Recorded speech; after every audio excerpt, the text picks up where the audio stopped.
Subscribe कीजिए caring online Hindi channel को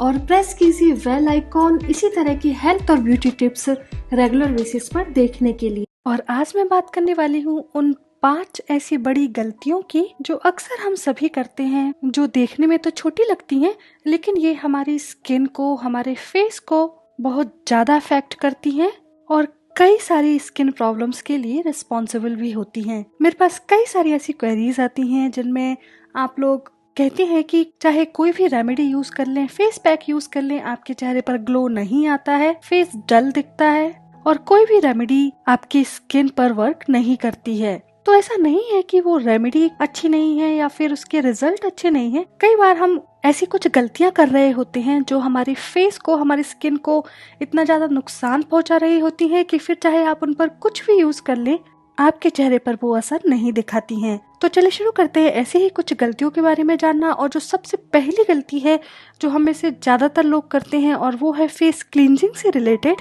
हम में से ज्यादातर लोग ये नहीं जानते कि उनके फेस के लिए या उनके फेस स्किन पर किस तरह के क्लींजर की जरूरत है, क्योंकि फेस क्लींजर काफी हद तक आपकी स्किन को अफेक्ट करता है। ये एक बेसिक स्टेप होता है और अगर इस बेसिक स्टेप में ही आप गलती करते हैं तो फिर इसके आगे आप किसी भी तरह की रेमेडी, किसी भी तरह की क्रीम आप अपने चेहरे पर लगाएं, वो उतना अच्छा असर नहीं दिखाती है और रिजल्टेंट आपकी स्किन बेजान दिखती है, डल दिखती है और उस पर चमक नहीं दिखती है। इसलिए हमेशा ही जब भी आप अपनी फेस क्लींजिंग करते हैं, फिर चाहे वो किसी होममेड रेमेडी से क्लींजिंग करें या फिर आप मार्केटेड किसी क्लींजर का यूज करते हैं, हमेशा उस तरह के क्लींजर का यूज करें जो आपके स्किन के टाइप के अकॉर्डिंग हो। आपको अपनी स्किन के टाइप के बारे में जानना बहुत जरूरी है, क्योंकि तभी आप सही प्रोडक्ट को चुन सकते हैं और उन्हें अपनी स्किन पर यूज कर सकते हैं। जैसे अगर आपकी स्किन बहुत ज्यादा ऑयली है, एक्ने प्रोन है, तो आपको जेल बेस्ड क्लींजर्स का यूज करना चाहिए और खास तौर पर ऐसे क्लींजर जिनमें की टी ट्री ऑयल हो, सिट्रस ऑयल्स हो, ग्रीन टी एक्सट्रैक्ट्स हो, ऑयल पुलिंग प्रॉपर्टीज अच्छी हो, ये सभी तरह के क्लींजर आपकी स्किन के लिए अच्छे होते हैं। वहीं अगर आपकी स्किन ड्राई है, मैच्योर है, आप 40+ की तरफ जा रहे हैं, तो ऐसे में आपको अपने चेहरे पर ऐसे क्लींजर को यूज करने की जरूरत है जो बहुत ज्यादा आपकी स्किन को ड्राई ना करे, बहुत ही जेंटली आपके फेस को क्लीन करे और किसी भी तरह के ड्राइंग इफेक्ट आपकी स्किन पर ना आ पाए। तो ये तो बात हुई क्लींजिंग की। इसके बाद हम बात करते हैं दूसरी बड़ी गलती और वो हम करते हैं स्क्रबिंग या फेस एक्सफोलिएशन से रिलेटेड। स्क्रबिंग एक ऐसी प्रोसेस है जिसमें फेस की डेड स्किन को हटाया जाता है। ऐसा माना जाता है कि हमारी स्किन, फिर चाहे वो बॉडी के किसी भी पार्ट की हो, बहुत ही स्लो रेट से बदलती रहती है, झड़ती रहती है और अगर उसको आपकी नई स्किन के ऊपर से ना हटाया जाए तो वहीं पर जमा हो जाती है, आपके पोर्स को ब्लॉक कर देती है और जिससे कई सारी प्रॉब्लम्स जैसे कि black heads, pimples, black spots आदि का होना शुरू हो जाता है। इसलिए डेड स्किन को हटाना बहुत जरूरी है, लेकिन साथ में ये भी जरूरी है कि आप अपने चेहरे पर, अपने फेस पर जो भी स्क्रब यूज कर रहे हैं या कोई भी एक्सफोलिएटिंग पैक यूज कर रहे हैं तो वो बिल्कुल आपके स्किन टाइप के अकॉर्डिंग होना चाहिए। अगर आपकी स्किन ऑयली है तो ऑयल पुलिंग एक्सफोलिएटर्स आपको यूज करना चाहिए। वहीं अगर आपकी स्किन ड्राई है तो ऐसे एक्सफोलिएटर्स या स्क्रब्स यूज करना चाहिए जो कि मॉइस्चराइजर बेस्ड हो, हनी बेस्ड हो, बटर बेस्ड हो। साथ ही स्क्रबिंग करते समय आपको ये ध्यान रखना है कि कभी भी अपनी स्किन के साथ बहुत हार्श नहीं होना है, बहुत तेजी से आपको अपनी स्किन को नहीं रगड़ना है, तो बहुत ही हल्के हाथों से अपने फेस को स्क्रब करना है। किसी भी तरह का जोर, एक्स्ट्रा एफर्ट्स आपको अपनी तरफ से नहीं डालना है, सिर्फ अपने हाथों को मूव करना है और बाकी जो भी स्क्रब रेमेडी है या एक्सफोलिएटिंग पैक है वो अपना काम खुद ही कर देगा। आपको किसी तरह की कोई भी जोर आजमाइश की जरूरत नहीं होती है। ठीक इसी तरह से जो तीसरी बड़ी गलती होती है स्किन केयर से रिलेटेड, वो हम करते हैं फेस मसाज के समय। कई लोगों की आदत होती है कि जब वो फेस मसाज करते हैं तो इतनी तेजी से अपना चेहरा रगड़ते हैं। कई सारे पार्लर्स में भी मैंने ऐसा देखा है कि जो ब्यूटिशियंस होती हैं वो इतनी तेजी से चेहरे का मसाज करती हैं, इतनी तेजी से चेहरे को रगड़ती हैं, क्योंकि कई लोगों का ये मानना होता है कि वो अगर ज्यादा तेजी से रगड़ेंगे तो जो भी क्रीम या सीरम या लोशन वो यूज कर रहे हैं वो ज्यादा अच्छे से स्किन में अंदर तक जाएगा, ज्यादा अच्छे रिजल्ट मिलेंगे। जबकि ये बिल्कुल गलत है। होता ठीक इसके उल्टा ही है। अगर आप तेजी से अपने चेहरे को रगड़ेंगे तो पोर्स आपके बंद हो जाएंगे,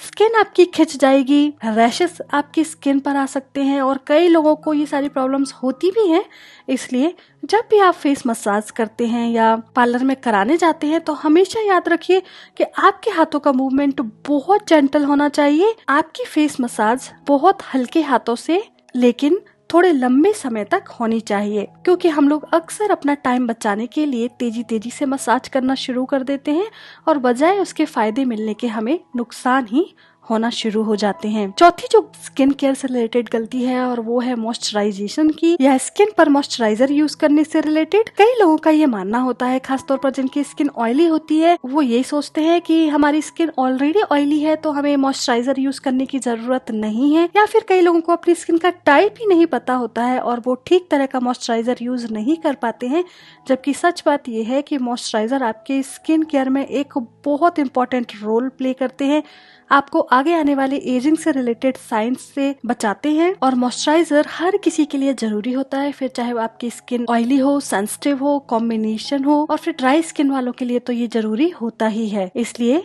अगर आपकी स्किन ऑयली है तो आप अपने चेहरे पर कोई भी मॉइस्चराइजिंग सीरम या फिर जेल यूज करें, और अगर आपकी स्किन ड्राई कॉम्बिनेशन है तो आप क्रीम बेस्ड मॉइस्चराइजर अपनी स्किन पर लगाएं, लेकिन इसको जरूर लगाएं, कभी भी स्किप ना करें। साथ ही बहुत से लोग अभी भी सनस्क्रीन्स को वो इम्पोर्टेंस नहीं देते हैं जो देनी चाहिए, लेकिन अपने डेली रूटीन में सनस्क्रीन्स को जरूर शामिल कीजिए, क्योंकि ये धूप, पॉल्यूशन से होने वाले आपके स्किन डैमेज को कम करते हैं, आपकी स्किन को उनसे बचाते हैं और लॉन्ग टर्म में या लंबे समय में आपको इनके अच्छे रिजल्ट मिलते हैं। अगली जो पांचवी गलती है और जो सबसे कॉमन गलती है, मेरे पास इतने सारे क्वेश्चंस इससे रिलेटेड आते हैं, और वो है फेस पैक से रिलेटेड। आप में से कई लोग मुझसे ये पूछते हैं कि मैं इतनी सारी रेमेडीज आप सभी के साथ शेयर करती हूँ, तो उनमें से आपको कौन सी यूज करनी है या आपके फेस के लिए कौन सी सबसे अच्छी होगी। तो यहाँ पर मेरा जवाब यही होगा, जो आप सभी के लिए जानना बहुत जरूरी है,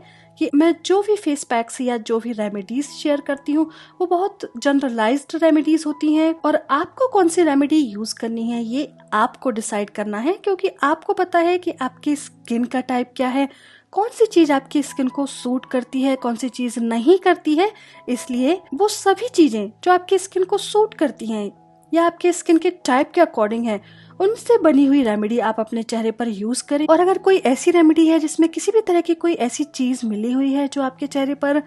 अच्छा असर नहीं दिखाती है, तो उस रेमेडी को आपको यूज नहीं करना चाहिए। इसका मतलब ये नहीं है कि वो रेमेडी अच्छी है या फिर वो रेमेडी खराब है, फर्क सिर्फ इतना है कि उस रेमेडी में जो इंग्रेडिएंट यूज हुए हैं वो आपकी स्किन के लिए ठीक नहीं है, या फिर वो आपकी स्किन के लिए ठीक नहीं है लेकिन किसी दूसरे की स्किन के लिए वही इंग्रेडिएंट सबसे अच्छे हैं। इसलिए जब भी आप कोई फेस पैक लगाती हैं तो अपने स्किन की सारी कंडीशंस को ध्यान में रखिए, किस प्रॉब्लम को आप सबसे ज्यादा टारगेट करना चाहते हैं और उस प्रॉब्लम के लिए आपकी स्किन के टाइप के अकॉर्डिंग कौन सी रेमेडी जाती है, सिर्फ उसी रेमेडी या उसी फेस पैक को यूज कीजिए। और ये सिर्फ होम रेमेडीज के लिए नहीं है, अगर मार्केट से भी आप कोई फेस पैक लेते हैं तो हमेशा अपनी स्किन टाइप को ध्यान रखिए, अपनी स्किन की प्रॉब्लम्स को ध्यान में रखिए और उसी के अकॉर्डिंग अपने फेस पैक को चुनिए। तो ये तो थी 5 ऐसी बड़ी गलतियां, 5 ऐसी बहुत ही कॉमन और बेसिक सी गलतियां जो अक्सर हम सभी करते हैं, जिन्हें हम नजरअंदाज करते हैं, और रिजल्ट ये होता है कि फिर चाहे आप कितनी भी कोशिश अपनी स्किन केयर के लिए कर लें, अपनी स्किन पर ग्लो लाने के लिए कर लें, उसमें निखार लाने के लिए कर लें, उसको तरोताजा दिखाने के लिए कर लें, आपको वो रिजल्ट नहीं मिलते हैं जो मिलना चाहिए। तो इन सभी चीजों का ध्यान रखिए, इन सभी बातों का ध्यान रखिए। और आपको ये वीडियो कैसे लगा ये मुझे जरूर बताइए, मेरे साथ अपने फीडबैक शेयर कीजिए, इस वीडियो को अपने फ्रेंड्स और फैमिली मेंबर्स के साथ शेयर कीजिए। और अगर आपने अभी तक नहीं किया है तो जल्दी से मेरा चैनल सब्सक्राइब कर दीजिए, जिससे कि जैसे ही मैं कोई अच्छी रेमेडी या टिप आपके साथ शेयर करूं आप उसे देख पाएं और उसे फायदा ले पाए। मैं आपसे मिलती हूं अगले वीडियो में इसी तरह की किसी अच्छी हेल्थ या ब्यूटी रेमेडी के साथ। तब तक के लिए बाय बाय।